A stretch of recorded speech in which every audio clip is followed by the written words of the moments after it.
Welcome back to Just in Our Minds. We're here with two healthcare professionals. We have Charles Pigott. He's the owner of Changes Health and Fitness. Yep.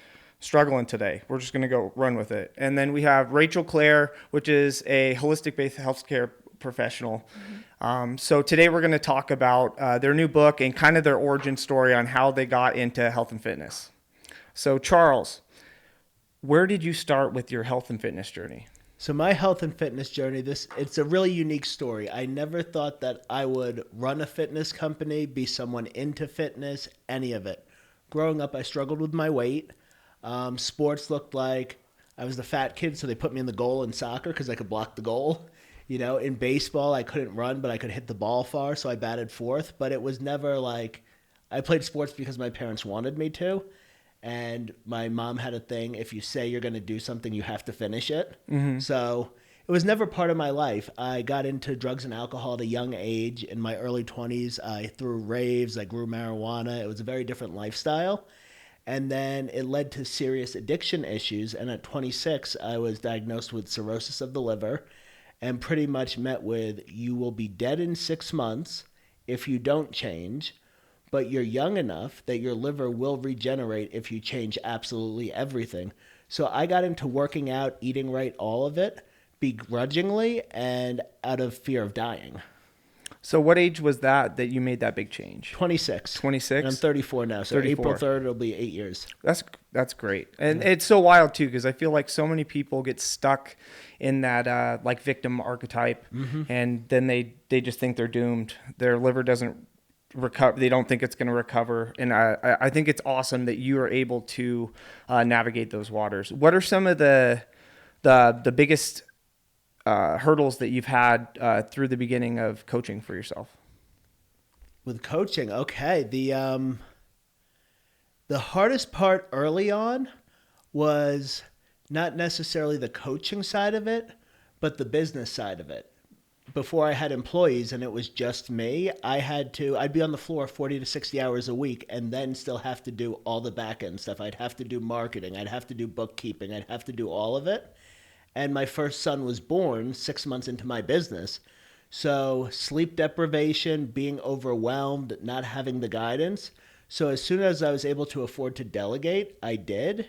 And that was probably the biggest hurdle. And then the next piece was figuring out how to give the quality of care I want to give while being compensated enough. Like I used to travel to people all the time. I have 2 people I travel to and they pay a ridiculous premium for that service because otherwise it kills half my day. Mm-hmm. And I want health to be accessible to everyone. I have a deep passion for helping people in the addiction recovery world. So instead, I just do volunteer stuff. I do stuff with the Other Side Academy in different places. And when it comes to, if people can't afford my services, I have volunteer time and then I charge a premium. Is that also, do you have a nonprofit as well? So I don't have a nonprofit, but I do a lot of work with an organization, Best Seat in the House. And their thing is, any kid that for whatever reason can't afford to go to sporting events, plays, carnivals, just cool stuff in general, they help get them there, no questions asked. So we do a ton of fundraising for them. We take 150 kids to a Bees game for my birthday every year. We have my big Christmas party with the camel and Santa and all the things. So no, that's really awesome. Rewarding. I love that. Yeah. And then Rachel, where did your beginning start for health and fitness? And I know you went to school for psychology, and then you were having your own issues. I'm guessing hormonal and gut issues. Yeah. And then that translated you into the multiple certifications you have now, and you can list them off as well if you like. I don't need to list them. You know, I get it. I describe myself as a functional medicine, health and fitness coach because I do a lot of different things, and it really kind of came from my own struggle. So yeah, I was in college. I went to school for psychology, and when I was going through it, I started to develop health issues, gut stuff, food intolerances, hormone imbalance. I was like on and off birth control. It like affected my mental health. And it was ironic because my degree was psychology. So I was learning about all of these issues. And then I started struggling with my own mental health for the first time in my life, really. And I kind of put together some of the dots that like, okay, like hormones can drive some of my anxiety and depression and things like that. And so, to help myself, went to doctors and, repeatedly felt dismissed. I was pretty young. I was in college. I was relatively like a healthy weight. So I appeared very healthy. And so I really didn't get any recognition from doctors that my problems were problems. And, this is something that women struggle with now. Like every doctor is just like, oh, everything is normal in your lab, so you must be fine. Mm-hmm. And so I wasn't really willing to settle for that kind of answer. And so I just dove into all of the research. I was like, okay, I've got to figure this out. Doctors are not helping me. The antibiotics, the hormonal birth control, this is not working. And so I really just dove into it first out of like necessity for myself. And then I kind of started to put together all the pieces of nutrition, of hormones, of, fitness and supplements and lab work, and kind of connected all the pieces. And I was just mind blown of like how much we aren't taught and how much we are not exposed to, like the general population. And on top of that, like what people paid to have studied. You know, you have big sugar, big pharma, these different areas, and then you have multiple layers of nonsense that we are taught early on or in basic health and nutrition. Yeah. And so really it kind of like really pushed me to pivot because I became really passionate. I was helping myself and seeing results. And I was like, oh my gosh, I know so many other like girlfriends and people I talk to that are struggling with similar things and not really getting help for it. And so that's really kind of where like my passion began. And then, starting my own business was kind of an accident a little bit, being laid off from a job and then kind of being like, oh, well, I could, do this on my own and then incorporate a lot more components that I really appreciate. So not only like lab work and working with physicians, but also the nutrition and also fitness and strength training. And sleep. That's why my nerves are getting all wicked up today because I've had like 2 weeks of only sleeping 5 hours a night or less. With like 3 workouts a day some days. It's so silly. But yeah, I was on a different podcast the other day too, and I was like, I'm still going. I just can't figure. Like I'm dialing it in. But how did you two meet and start working together? So we met 3-4 years ago at a networking thing, and right off the bat, I think we connected with really caring about the people we work with and the actual science and not all the fads and chaos that people are bombarded with. I think the issue we run into today is not lack of information. It's too much information and no one knowing how to dissect what's out there. So we connected on that right away, and we did a few events and different things over the years. And I'd say the last 6 months or so, we've worked on a lot more things together. Rachel's helped with some of the workplace wellness stuff I do. We're working on this book together where, it comes from a passion of really wanting to help our people in a long-term, realistic, natural way. And that's something I really appreciate about your coaching style. And I'm sure I love your content, as you can tell. I'm always liking everything. But it's and that's something you told me at AG is like, well, I had to bring somebody on that fills the gaps that I'm not doing, or maybe not doing, but like a specialist. 100%. I am a big advocate of the words, I don't know. If I don't know something, I want to go to somebody that knows more than me, someone more knowledgeable, because I have my skill set. I'm really good when it comes to building muscle, when it comes to weight loss, when it comes to the basic fitness stuff, I'm great. When it comes to helping entrepreneurs and high performers incorporate exercise into their life, that is my wheelhouse. But when it comes to the nitty-gritty, the hormones, the gut health, stuff like that, I'd say I know more than the average population, but I am nowhere near as educated on those topics as Rachel, so she is a phenomenal resource for us. No, I love that. I think because there's always something that could be missed, right? Like you understand, Sam, why you help, or you probably do stuff with doctors or professionals, and I think you need a tribe to be able to be super successful across the board. Yeah. Whether it's on the back end stuff, the front, having a team to be able to do media, I think it's all important. People that wear too many hats, I think it's easy to miss places when it comes to individuals. Now getting into the book, what gave you guys I want to ask this question first too. What do you think has been missing in fitness and health and nutrition, and holistic based? And then feel free to just chime in for each other if you want to, like back and forth too. But yeah, what do you think's been missing, and then what led you guys into creating this book? What I think has been missing is clear, concise information that's actually applicable to the general population. Mm-hmm. I think everything is either extremely complex or only to make money. And that's the issue. Mm-hmm. And it's so much of it now when you see these fitness influencers and coaches online, it's like built through their ego rather than like what should be the blueprint for this individual. Like, 100%. and most people end up failing, I feel like, nowadays because they don't feel safe or comfortable in. There's one thing about helping people become uncomfortable, but there's another when you're helping create somebody to have a successful blueprint with the steps and to get them to whatever version of themselves. But you see that a lot with fitness influencers and coaches and things like that. They have such a cookie cutter idea of what people need to do, but it's not sustainable for most people. Not Yeah. at all. Yeah, I see that problem as well. Like as a, health coach, I think for many years there's like a really low barrier to entry into the coaching space. And people realized pretty quickly that you could become a coach quickly.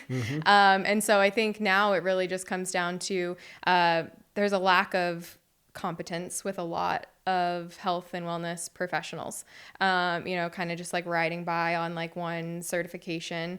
And I think that really is a disservice to a lot of people because there's so many things and programs and products being marketed that everyone is feeling super overwhelmed and really don't understand that health is super simple, right? Most of the time. And so I think that that's kind of the biggest problem. I think what's missing too is just the support, right? I think that anytime people are trying to figure out a health related business, and most businesses, you're trying to scale, right? You're trying to like get bigger and more clients and more clients and more clients, where in health and wellness, you definitely have to be considerate of how many people you're working with to give the most effective program or coaching experience or things like that. And so I think that, personally, like you mentioned earlier, we want to make it accessible, but kind of finding that like balance is pretty difficult, because you want to provide this like really high quality of care. Yep. And you get what you pay for. For me to be able to be as in depth as I am with my clients, it's not just they come in for personal training. I will go to Costco with them and read labels. I will go to their home once if they have a home gym, look at all that. Like I get involved in these people's lives. I can't do that for $40 an hour. You know what I mean? Yeah. So it's really hard to be able to give the good quality of service while also being compensated properly. And that is, from an emotional standpoint, it's always hard for me when I have to turn people away because I will sacrifice the quality that my current clients receive if I try to give someone a deal. Oh, 100%. Even if they really need it, but we do scholarship a few cases. Yeah, I've been on both sides. Yeah. And usually if they can't handle or figuring out how to afford it and they get a deal, they're not all in. And that's so hard. And then I've seen it a lot. I mean, it's men and women, but for me, a lot of women too, if they feel like they're letting you down, they'll just go quiet for a little while. And you're like, and I think that's hard too. Or on like sometimes they think they have like these unreasonable expectations and they feel like they're failing people and things like that. So then if you don't have good systems in place, then like you said, you can only have a certain amount of clients, and then people start not getting the attention they need. But another way we've done that at Changes is we've come up with this community aspect. And I'll be honest, I stole it from AA. I saw what was working there. I said, we need to replicate this. So it's not just clients are meeting one-on-one or like couples are meeting with just a trainer. We do events every month. On Tuesdays, we go to dinner with a bunch of our clients. Like we do stuff so they all know each other and that support group grows. They go to the gym together. They do family stuff together because the support and the accountability piece needs to be there. in the community. I love that. That was one of my favorite things about stuff like CrossFit or, go rock climbing or anything of that nature. If you have a group of individuals, you're all kind of embracing the suck together. Yep, exactly. It's fun. Them poking at Josh together, those two ladies in the evening. Yep, those are the ones we go out with on Tuesday. Yeah, I figured.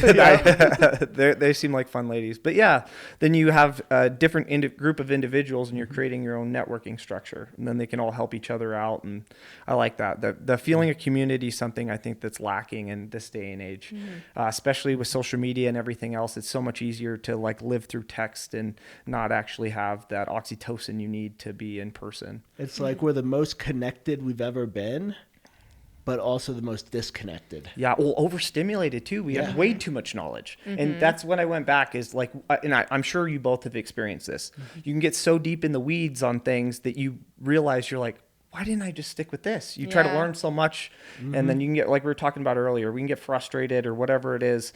And then a year later, you're like, I'm just going to go back to my KISS method. If you keep it simple, stupid, it's what works. Yeah, I know what works. I know what, like for me personally, I know what foods work for me. I know what schedule. I know what workout times. I know exactly what I need to look and feel my best. And whenever I deviate or try to improve it or make it more complex, it all comes tumbling. It's like the simplicity is huge. Trial and error too, right? You probably stubbed your toe, stepped on a million Legos. Oh yeah. I have little kids. I step on Legos. But then again too, the data helps so much as well, and then having the numbers. And I always say it's like, hey, we're rearranging your furniture in the dark right now. It doesn't matter how many supplements you take. We don't know what's actually happening. So we have to get blood, the blood panels. And nowadays it's way cheaper. And you're not spending $1,500 for a damn blood panel, which is huge. Maybe we can start getting into the book. What made you want to create this book? Well, Charles came to me and he's like, I want to write a book. And I was like, okay. He's like, I don't think I can write a whole book. Do you want to write a book together? And I was like, I mean, I don't have time to write a whole book either, but I do have a lot of things to say.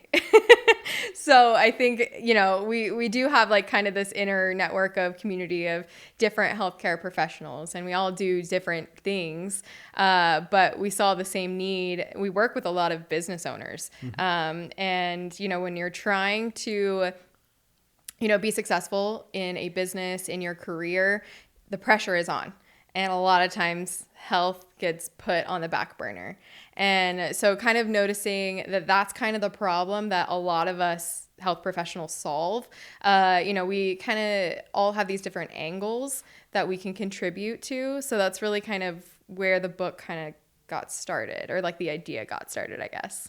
Exactly. Yeah. It's, I've always wanted to write a book, and the time just doesn't exist. There's no way I'm going to crank out 200 pages. I just don't have the bandwidth. Yeah. But there is this need. There's this thought process that health and entrepreneurship are not congruent, but in fact, they are. The best review I ever got was from my friend Landon that owns Miracle Movers.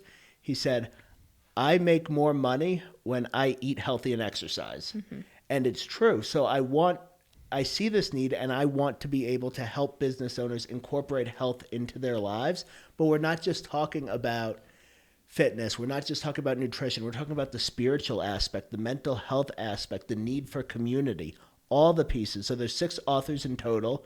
All our chapters are about 15, 20 pages each. And what we have in each chapter is there's some like just factual information, but personal anecdotes and stories of working with our clients. So it stays conversational throughout. So you get good information, but then we show the actual application. Okay, that's awesome. And then what's the title of the book? Health and Hustle, Where Success is Built. Awesome. Health and Hustle, baby. And then is this book going to be, do you think it's going to be for everybody, or are there specific demographics you're targeting? So it will apply to everyone in some capacity, but it mainly is for the demographic we work with. Like, we work with business owners, we work with people on the news, TV people. Pretty much every client of mine is a high performer. Same with Rachel, same with the other people we work with. So this is for people that are busy. They run businesses, they have stressful careers, they have kids, or they have aging parents. Their responsibilities are through the roof. They feel they have no time. they're at a point where they have the financial resources to make things work. And it's like, now that they're at a point where they can travel and do things, they need to physically be able to enjoy it. Putting the nozzle on the fire hose. So Exactly. it makes it a little easier to get through. And then, so you had how many chapters in this book? We each have a chapter. Each have a chapter. And then what is the chapter that you're focusing on? What I wrote on is stress and hormones. Really kind of how we talk about hormones, think about hormones, and like what it actually means kind of like biologically, and how stress impacts that. Because I think chronic stress is one of the biggest drivers of hormone issues, hormone imbalances, those kinds of things. And that's particularly, a problem with business owners, because you do have a lot of stress, like you said, lots of responsibilities. And so really kind of breaking down, all right, like this is like, generally people have heard about hormones. We talk about hormones, and with most of the people that I work with, a lot of women come to me and they're like, my hormones are all messed up. And the problem is that they are so focused on the hormones that they're forgetting what is driving those hormones, what's impacting. And usually it's a lot of the things relating to stress. And so kind of boiling it down to like, yeah, you can't take stress out of your life. Like that's not going to happen, right? But how can you manage stress and manipulate your routines and what you're eating and things like that to set your body up to handle stress better and for longer term, because really, longevity is the key here, because, you can only hustle for so long until your health starts failing, right? And then your business will start failing. Justin reminds family, I partnered up, new sponsor. It's ORP, Optimum Regen Peptides, Optimum Regen Performance. They're taking over the game. They're killing it. You got to remember two things. We want to use peptides responsibly, and then we also want to make sure that we're not getting bullshit peptides from some other country that's not being tested. So ours are from the States, the compounding labs here in the United States, and they're the highest quality you can get. So just remember, if you're going to be using peptides, it's ORP, OptimumPeptides.com. That's www.OptimumRegenPeptides.com. That's one of those things I try to bring up. We have this very interesting culture of sleep less, work harder, but that's like the grind culture. And I always say that eventually you run out of material. So you got to find a in between and how you can flow. Otherwise, you're going to end up like me today and can't even start a dang podcast. But it's real. Things like sleep, adjusting your hormones. I can feel my cortisol levels are high. Those things, most people don't know what good feels like. It's not something you could tell them how to experience. It's like skydiving or something like that. Until they actually experience what feeling better feels like, they're just stuck in this baseline purgatory, right? Well, it's like a lot of people don't even know there's something wrong because they're so used to being sick, basically. Yeah, it's just like and then once you start having, and it's the small steps that start getting into these areas to where you start feeling different, because it's so easy to forget what good feels like and then once you start feeling a little bit of struggle, I'm sure we've both been there, that's when things start falling downhill. When will this book be out? The book will be out April 2nd. So it'll be released on Amazon April 2nd. And then we're going to have a big launch party. So Rachel and I and the other 4 authors, we're all going to speak and talk more in depth about our topics. We're going to have dinner. We're going to have music. It's going to be a huge event at the Murray Armory. So it's going to be a lot of fun. The Murray Armory. That's fun. How long has this book been? How long have you guys been writing this book? And we started mid-October, I think. Sounds about right. Early October. The original goal was for it to be done by December 1st. I was like, let's get this done before Christmas, have it all ready so we can have it released January 1st. Yeah. And it took longer than that, but I'm glad it did, because it gave us all more time to go back in, edit, do more research, put more time into it. So what's that, 6 months, 7 months? Yeah.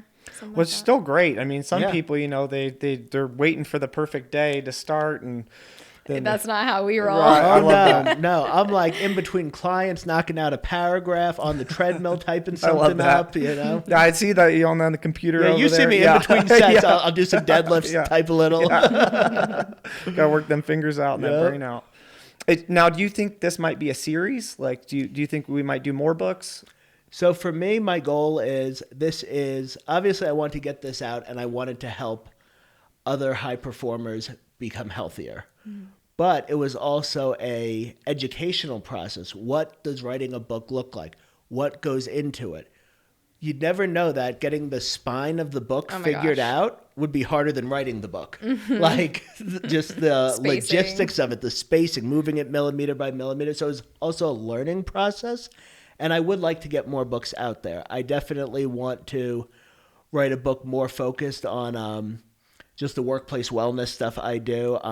Josh and I are talking about doing a book about how to approach business as an athlete and vice versa. So athlete mindset into business, business mindset into athlete. And at some point, I'm going to write my addiction recovery story and that whole process. So this is the beginning, but when the next things will come out, who knows? Yeah. Yeah, I feel the same way. I think eventually in the future, I'd love to write something a little bit more specific to women, because there are particular challenges that women face when it comes to their health. And, even just kind of the combination of like juggling like motherhood and then a career, motherhood and business, and like those kinds of aspects. I think there's some unique challenges that I work with a lot of my clients on that I can kind of really provide more education and kind of more understanding for women too. I really think that I'd love to write something that's really focused on that experience, because it's something that a lot of women and moms are struggling with. And with your psychology background, there's so much room for different types of styles of writing for that in general. Like if you look at like the bodybuilding culture, we were talking about it at the gym, you get to certain peaks of your body. So it's so easy to end up with body dysmorphia. I'm sure for you too. And there's like between like, cause I used to do physique competitions in my 20s, and that's the mark, especially for the women, is like, they get to the top of a mountain and they don't realize that that's like a mask they can take off. It's just a version of who you are. And I feel like there's so much room for that as well. I'm sure it's the same thing with business. Like people get so wrapped up in this idea of this is who they are. And then they spend so much time trying to build money that they forget about their body. And, absolutely. I've had on podcasts beforehand, I always say like, what's your body's credit score? Like what would you qualify with for that score? And I think this book here is going to be able to help people increase their body's credit score.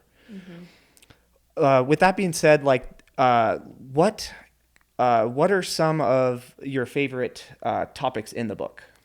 So one of my favorite topics in the book is, in my chapter, I talk about including your employees. If you have a business and you're focusing on your health, the best way to incorporate fitness into your life is to get your employees, your business partners, your spouse, your kids, get all these people involved. But if you show up at the office and you're like, okay, everyone has to do squats on Thursday, that's not going to go over well. So I talk about how when you go out into the world, there's always 5Ks being put on by nonprofits. There's workout challenges. There's all these things.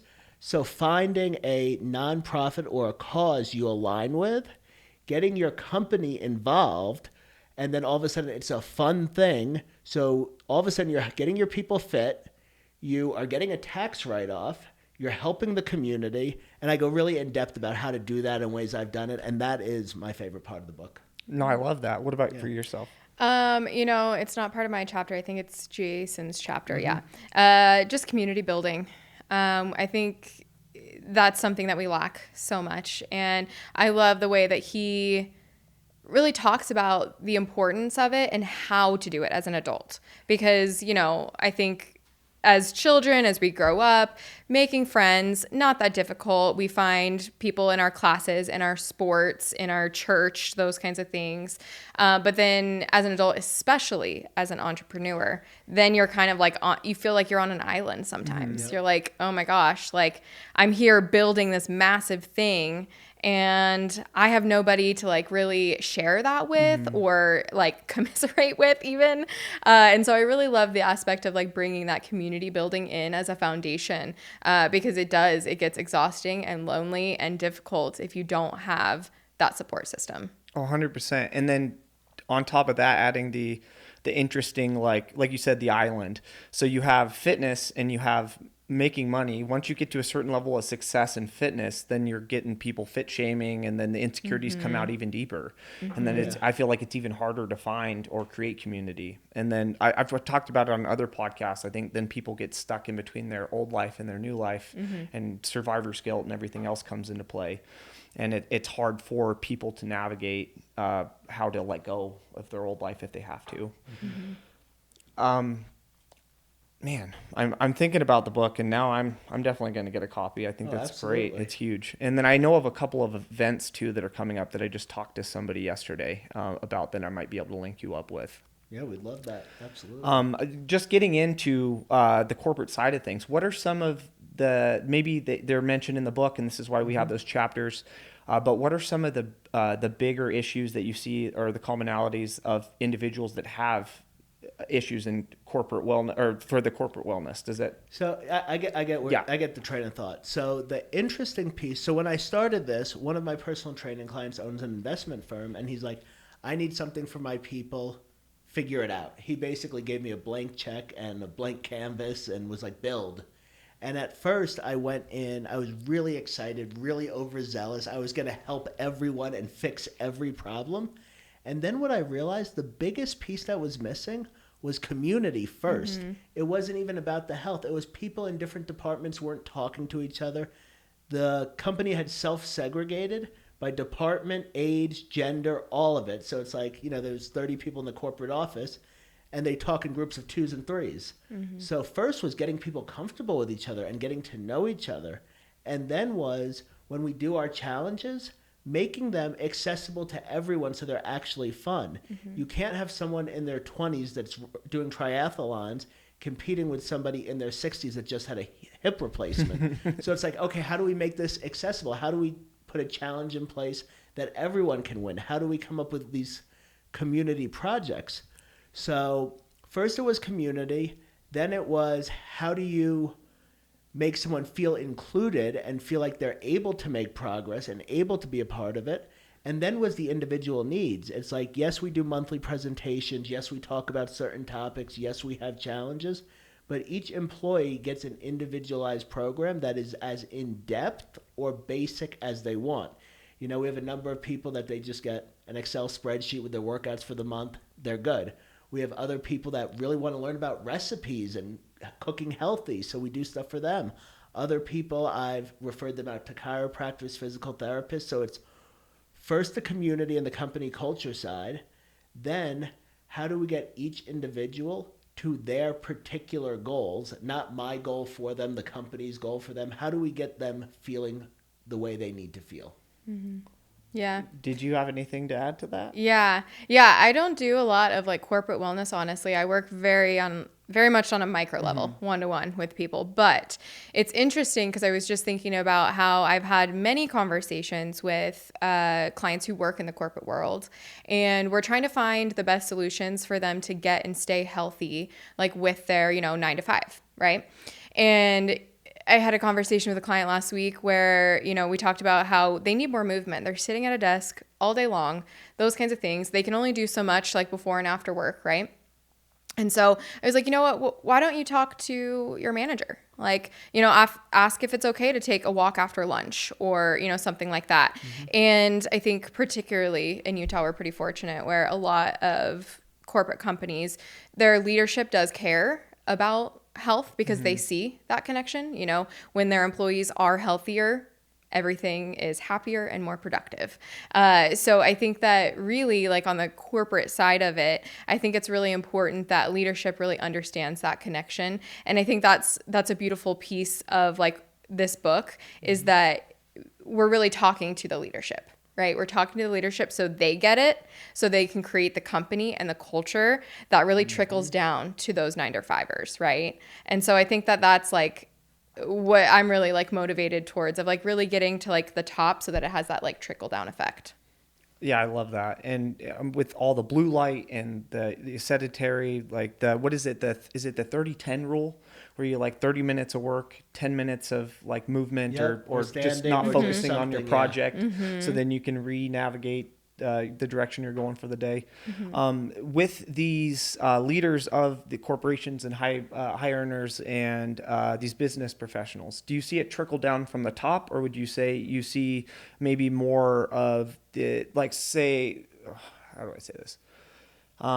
Say you have the leaders of the companies, or would you see do a lot of them go for the highest? Would you say that they are most, man, I'm struggling to understand, like, get this question out.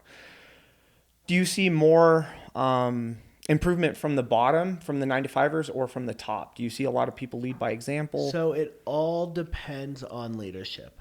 I will not talk to an HR person. I will not talk to an office manager. I will not talk to anyone except the owner of a business, because they need to be committed to their own personal health and legitimately care about their employees' well-being for the program to be effective. That was the answer I was looking for. It has to be that way. They have to take it seriously. It needs to be personal to them, to their family. They need to love their people the way I love my people. And when that is the standard, everyone does better. If somebody is just looking for a wellness program so they can post on Indeed that they have a wellness program as part of their benefits, they can do a $7 a month app out of Utah County and go with it. You know? 100%, because not only does it not translate well, it looks bad on your business. Exactly. You need people that are going to actually do the work. And it makes my job suck. Yeah. I don't want to work with people that Yeah. aren't invested and aren't having fun and aren't willing to put in the time. I put my heart and soul into it. I want that in return. Yeah, you don't got enough bandwidth to climb over excuses. Exactly. Yeah. We've talked about that a lot. Yeah, 100%. Yeah. It's hard. What are Sting? So I had a question after that when you with what you were just saying, I lost it. How have you seen with you guys working together with the business? What are some of the success stories that you've seen across the board, and how has it benefited business? Like, there we go. How has it improved the environment that they're in, and how has it improved their workflow? Have you heard and seen some of the positive things with? One of the coolest experiences I've had, because we do retreats too, and there's a pretty big HVAC company we work with, and we did a retreat day for their leadership team. And we had it, I had spoke to the woman that owns the company and some people about what the goals and intentions of the event were supposed to be. And it was really about working on communication between the leaders of the different departments and getting everybody on the same page and focusing on growth while also prioritizing health. So because I have a mental health background, I structured these conversations to happen throughout the day, where we'd start with, just positive stuff like, what do you think some of your strong suits are? What are things you really appreciate about your coworkers? We talked about that over breakfast. Then we're going to move into a group workout. Then over lunch, the plan was to go more in depth into the conversations, and throughout the day, go into the more and more difficult pieces. And halfway through the day, we canceled the rest of the itinerary and talked for 4 hours. And people talked about their personal emotions, their relationships with their coworkers, health issues they're struggling with, things going on with their family. And that leadership team became much tighter, and then that business did become more profitable. 100%. Did you have anything to add on that one? Yeah, again, kind of working on like my micro level. I think the biggest improvement that a lot of my clients see is with their energy. I think that's what a lot of women and generally anybody comes to me for, is like, I'm feeling exhausted. Doctors haven't really helped, that kind of thing. And, you have to have energy to do anything, or more importantly, to want to do anything.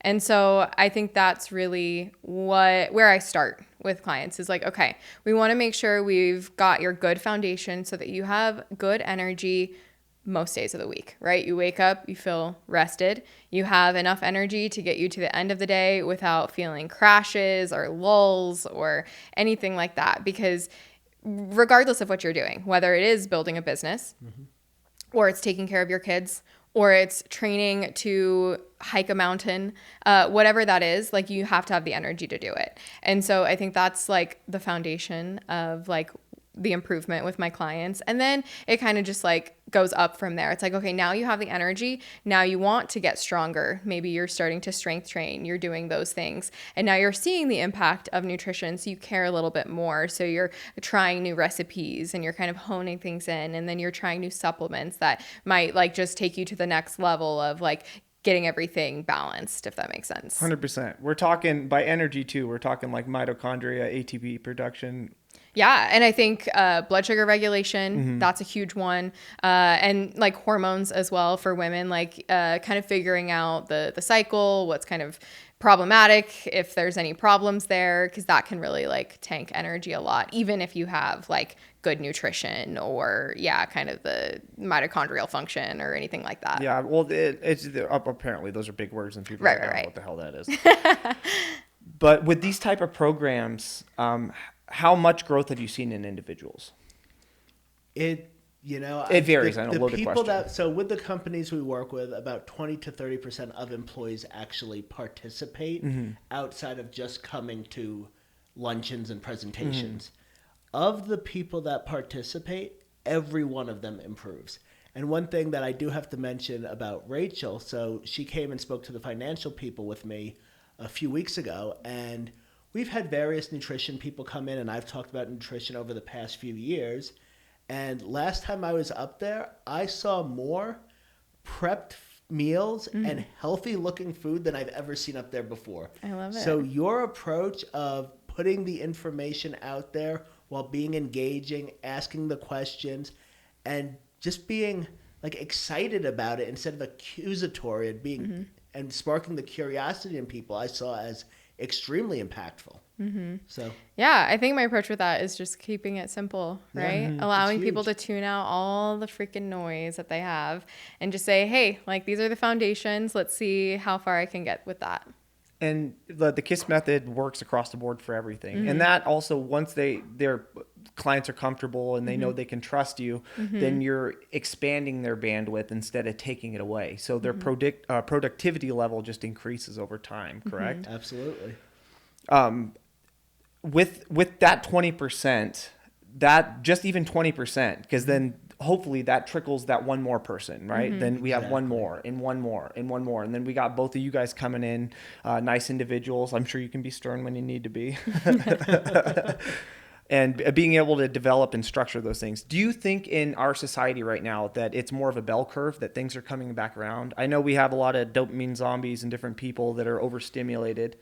But do you think that health and nutrition and everything's coming back around to where from like the 80s, 90s, 2000s? So here's what I'm seeing firsthand. So there have been a lot of transitions in my life recently, we'll call it that. And the people that work for me are in their late 20s, and I'm in my early 30s, which seems very close. But what I'm noticing, the difference between the 25 to 29-year-old group and the 30 to like 35-year-old group, my age group, people are eating like shit. People are addicted to their phones. It is not healthy. These people I'm meeting in their mid to late 20s are active. They put their Instagram on silent. They don't check Facebook. They respond to messages when they have a chance, which, growing up in the 90s, before everything was so accessible, it reminds me of that. It's like, wow, these are people actually going out into the world living life. And it gives me hope. It gives me a lot of hope to see that, because I have little kids. I want them to not grow up glued to an iPad. Yeah, I think for me personally, what I've like noticed more recently, not getting into anything like political necessarily, but on a large scale, we really need to make some changes with like agriculture, healthcare, these kinds of things. I think that's a huge pain point, because I work with people on such a like individual level. And so it's like, I can only do so much and they can only do so much and they're fighting against a lot of these structures and systems and cultural issues that we have. But I think we're becoming way more aware of where those problems are and what it's coming from and what we could possibly do to make those changes. it's going to take a very long time, I think, to make those systemic changes. But I think on an individual level, yeah, I think we're kind of understanding the connections and really realizing that we do have the power on an individual level to really make better choices and influence everyone around us too. I talk with a lot of my clients about how when they're going through a health journey and making a lot of changes, it's going to make people uncomfortable. It's going to make their families uncomfortable. It might make their partners uncomfortable. And that's not necessarily a bad thing, because a lot of the time that discomfort then turns to curiosity of like, well, why are you making that change? Why are you doing that? Like it's making me insecure because I'm not paying attention to my health, but then it leads to maybe I should start paying attention to my health because they are. And so I really think that we have the power, to make and facilitate these systemic changes that we really need to see. Both of you had massive health, or changes in lifestyle and environment. What are some of the most empowering things that health and fitness has done for both of you? For me, wow. It's a big question. That is a huge question. There's so many, but let's make it easier. Yeah. Let's talk about my favorite things. Yeah, top 3. There is nothing I come across in my life that I am not physically able to do. For example, this is a great one. I was in Costa Rica, and we did a jungle tour. And the guy that was supposed to watch the boat fell asleep, and the boat got stuck on the beach. And we were going to be stuck. And there were like 4 guys trying to get it in the water. And when I finished my sandwich, I got up and pushed it into the water. Like, the fact that there are no physical barriers for me is absolutely huge. That is definitely the number one. Number 2, as somebody who struggled with their weight for a long time, the fact that I can look in the mirror and smile and feel good and be proud of what I've accomplished, absolutely huge. And recently, I had to deal with some antibiotics, and it was a mess. But Oof. for the last 8 years, my digestion has been good for probably 6.5 of those years. And what that does for absolutely everything is huge. Having and, her on your team too. Well, she's helping me. That mucosal lining's important. Right. Yeah, no, Definitely. I've cut out dairy, my gluten. I've really limited gluten, which is something I never wanted to do. Like, Right. No, we don't want to. After we spoke, I've made so many changes to my diet, and things are a lot better than they were. Good. Still not perfect, but... Well, luckily we have places like, what is that? Is it? It's not Ghirardelli's. The Italian deli in Salt Lake. So you can get you can actually get like Italian wheat there. So it's non-GMO. Yeah. No glyphosate. Yeah. No Roundup I in your didn't know food. that. Yeah. I'll link you up with a girl that find works out for the sister yeah. company that she's one of my friends, Ivy. let me know. Yeah. So you can have, or fermented sourdough's also a great alternative. But yes, same question for you. A couple things I was thinking about. One, not being on birth control. I know this is kind of a weird topic. No, that's great. But it's a huge topic. I know And then you see the it's new being talked about studies with more. Cancer. Yeah. So I think that's really where I got my start, and that's where I became super, super passionate because, on average, we were being put on birth control at 14 years old. And now girls are they're Yeah. developing at 12, 11, Yeah. 10. It's like, what? Yeah. And, all the fertility issues that we're experiencing and all these things. But, personally, understanding and seeing and feeling the difference of having, controlled hormones, right? You're kind of just stuck on a baseline when you're on the birth control pill. And then having a natural cycle and natural hormone fluctuations and understanding the power of leaning into that. There's a lot of there's controversy right now, I think, about cycle syncing, right? People are like, oh, there's not studies, there's not a lot of information, which is true, right? They haven't studied this because why would they study it? Not a lot of people care about women's hormonal health, or not enough people, I should say. Cycle syncing meaning multiple women ending up on the same No, cycle? no, different. Sorry. We call that the wolf pack. No. Cycle syncing meaning, really syncing your habits, maybe your nutrition, maybe your fitness and your training to your cycle, knowing when to push and when to pull back. Huge for preventing burnout and exhaustion and messing up your hormones, honestly. So I think really. So you're saying don't go strict keto right when you're hitting your cycle. You need some probably carbs. not. Or that too. And out here, eat seasonally. Like we eat with the seasons. That's a big thing too. Like if there's ripe fruit, like I always tell people to eat purple sweet potatoes during the winter. It has one of the highest production of natural dopamine levels. Like don't be careful. It's so hard to have to have awareness towards everything else too. But that's great. I actually didn't know about that. That's like the biggest piece is like the birth control, because I think it's just so applicable to so many people. There's like such a lack of connection between I'm starting to have all these problems and I got on birth control around 6 months to a year before those things started happening. So that connection isn't made often. So that's a big piece of my journey. And then, strength training, of course, too. I think I've always appreciated fitness, and I took like a strength training class when I was in high school for lacrosse, and I really liked it. So I just kind of kept working out, and, my training has kind of ebbed and flowed over the years, but, I'm so passionate about it now because that's what a lot of women are missing, the strength. And it's coming back, right? We're seeing the trend come back of women in the gym. You got to keep that bone density. Right. Yeah. Right. Exactly. And that's another thing I'm passionate about too, understanding the hormonal life of a woman through perimenopause into menopause and things like this. That's why strength training is so key, because it can help through all of those stages where there's a lot that you can't control with hormonal changes, but strength training is going to significantly improve those experiences no matter what stage you're in, essentially. I'll go deeper in this when we have our own podcast, but I'm sure everybody's like a fingerprint, or they are. So I'm sure there's unique things that have to do with genetics and different nationalities and lineages and different places in the world that has to do with their cycles as well and the way they adapt to them. But that'll go too deep, I'm sure. Save that for next time. But now, I'll have to keep that in the wheelhouse. I'd like to have you and Rachel Elnani on at the same time too. Do you know Rachel? Have you met her? I don't think so. What does she do?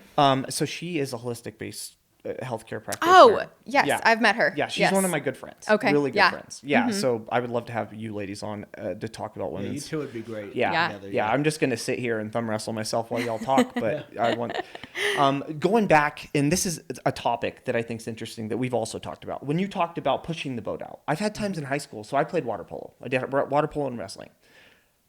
The boat ran out of gas, and we're in the middle of the lake. So me and my buddy, we have 7 people on there. We swam the boat back to shore. Oh my gosh. And we just wore life jackets and tied ropes, the tow ropes on the back of us, and swam it to shore. But there's other times where I was up in the mountain. We were up in the mountains, and the clouds changed. It was 70 degrees, and all of a sudden it was 30 degrees up there, probably around this time. And there was little kids freezing up there, and a pregnant mom that was trying to walk them back down the hill at Donut Falls. Yeah. So me being myself, I sprinted back down the hill, got my car warmed up, brought sweatshirts up for all these little kids and blankets. But most people can't handle it. They blew out their hamstring. There's a difference too for being in gym fit and being a capable human. Yeah. And that goes between gut health, sleep, and fitness, right? So what is your guys' opinion on that? I mean, I think my first thought is that that's what I love about helping women enter the gym and things like that, for the functionality of it, playing with their kids, picking up their kids, getting all the groceries while they have a kid in their hand, and all of those functional things. And for women to not have to rely on a big strong man to do it for them. A funny parallel with a lot of women that with their hip issues, other than maybe not learning how to pull their anatomy back into place in bone structure after doing certain exercises after pregnancy. But a lot of them have a single hip issue. And I'm always like, what side of your body do you hold your baby on? And they're like, oh my God. It goes right into that, right? Yeah. And that's why, you have professionals. And then what about yourself? So for me, I think everyone should be capable, especially, and this is a controversial thing that I say, as parents, we have a responsibility to our children to be fit. And if you are not, you are failing your children. Amen. It's what it is. Yeah, It's what it is. You got these people talking about being on a damn paleo diet, and they don't even go to the grocery store anymore, let alone hunting their animal or hunting the animals in their life. So it's an unrealistic expectation. And then with men and women, I'll say men, women. I won't say women on this one, but you get all these buff dudes shave their legs, are on all the gear in the world, and they're pavement princesses, can't like move those a trucks couch. with the little rims and the big toe mirrors that come free with a vape. But they can't go off road. Right. They can't do anything. Right. They could deadlift a large amount of weight, but then they can't pick up a baby at an angle. They have no thoracic rotation. They're two dimensional, and it's just going back. That's another thing. Like just same thing. People hyper focused on business, or hyper focused on building the big muscle groups, or hyper focused on their macros, but not having good gut health. All of that translates back to not being capable or not keeping it simple and understanding how the human body works. Yeah. So moving forward, we do have some events coming up. Please speak on some of these events that you have coming up. So the book launch, April 12th, April 2nd at the Murray Armory. I will be speaking. Rachel will be speaking. The other 4 authors, Rhonda Davis, Jason Woodland, Christopher Scuderi, and Christopher Peterson, we're all going to speak on our chapters. It's going to be a catered event. There's going to be music and dancing after. It's going to be a huge thing. And then for all the listeners, you can use the promo code VIP50 for half off on your tickets. I'd love to see all of you there, and we'll link it up and everything. Awesome. Do we have any other events coming up with you guys, just in general, corporate events or anything like that as well? I do, actually. Yes. I'm celebrating my business's 3rd birthday at the end of April. Thank you. And It's a big month for y'all. Yeah, April's big. it is. Well, from everything I see on social media, it seems like every month has been a pretty big month for y'all. It seems like you're growing, you're getting out there, networking. Yeah. Being in the community, right? Yeah. I think that's the biggest thing. But yeah, I've got some events coming up, kind of women-centered events. But I've got a group hike locally in Salt Lake. I've got a sauna cold plunge party. I'm super excited for that. Also near Salt Lake, and then doing a virtual hormone health masterclass. All of it's free, so I'm really excited to just this is my opportunity to give back. How hilarious is it to watch people do cold plunges for the first time?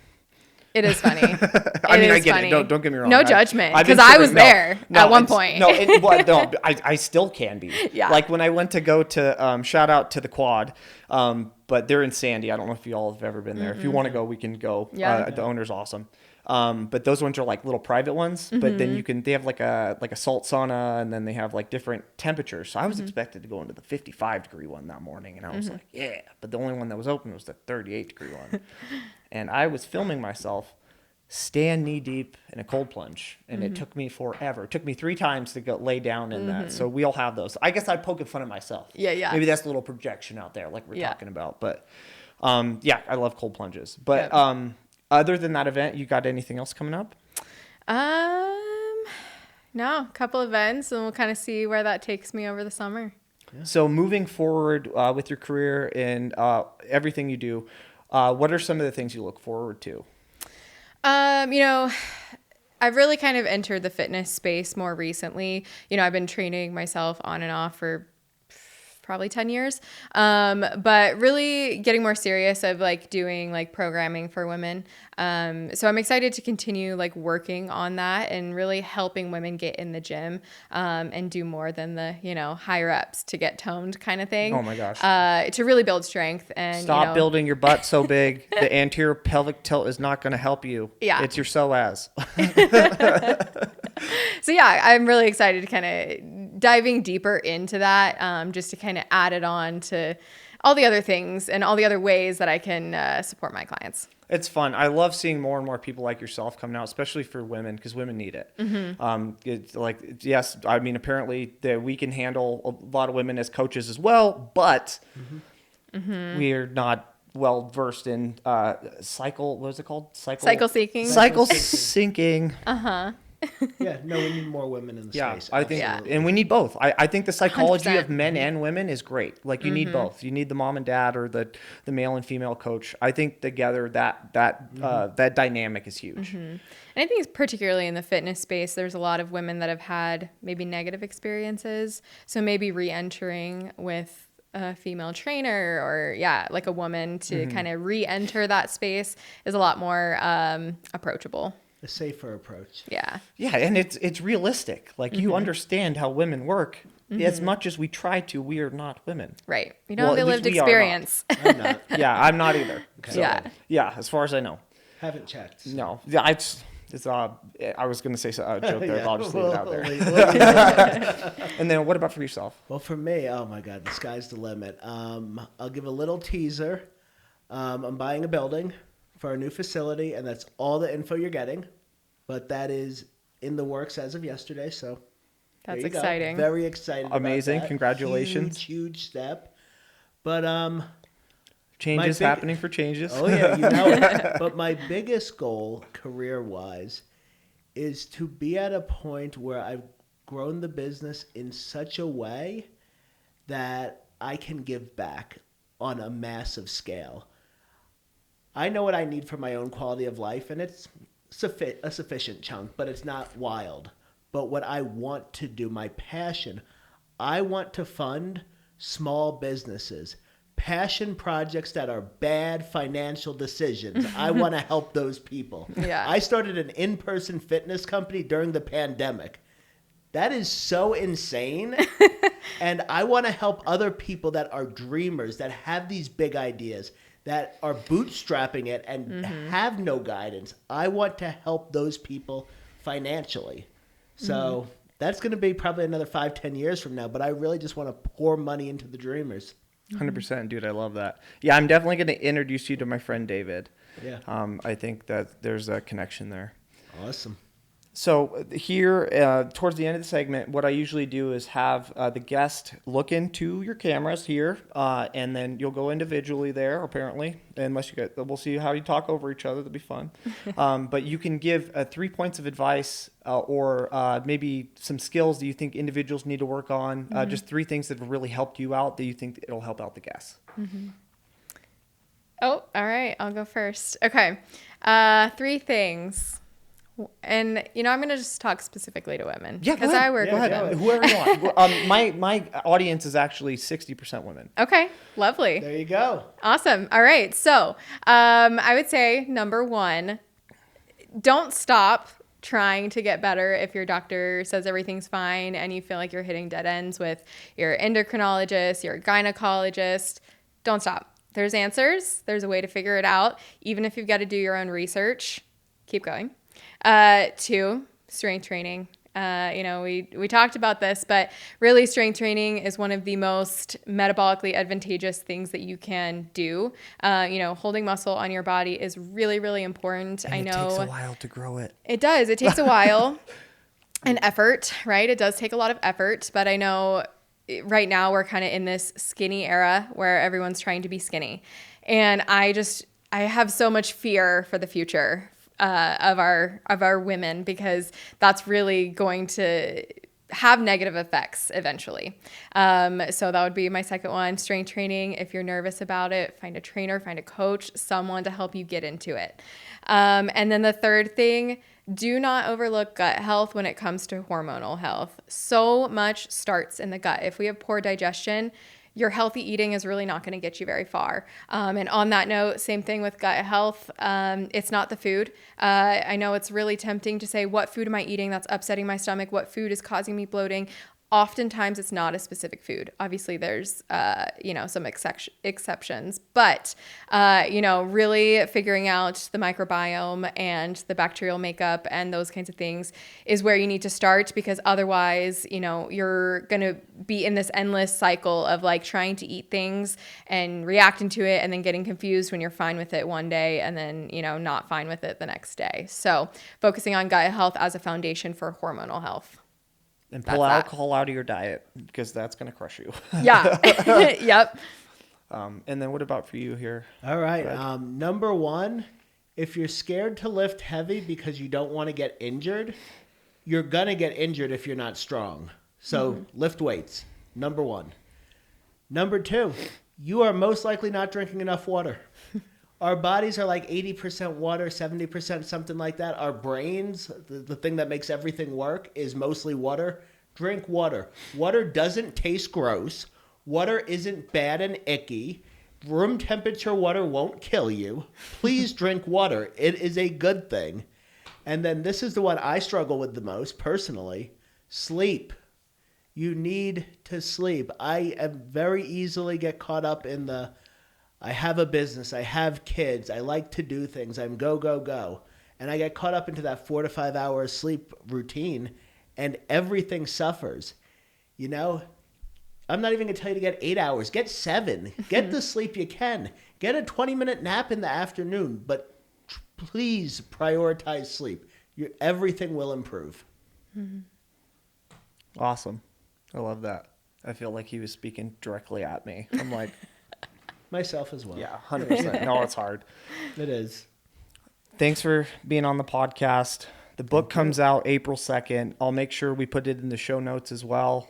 Maybe a link or something like that once it's out there. And then maybe we could do an ad or something like that for you too on future podcasts. Awesome. To get Thank that you. out there. Thank you so much for being here and Yeah. to help me navigate these ridiculous waters at the beginning of the podcast. But thanks for listening, everybody. Just remember, get out of our minds and stay in our hearts. You got to hydrate, get some sleep, and fitness isn't torture. It's learning to love yourself, and it's respecting yourself in a deeper matter. Be capable human, and have a good day.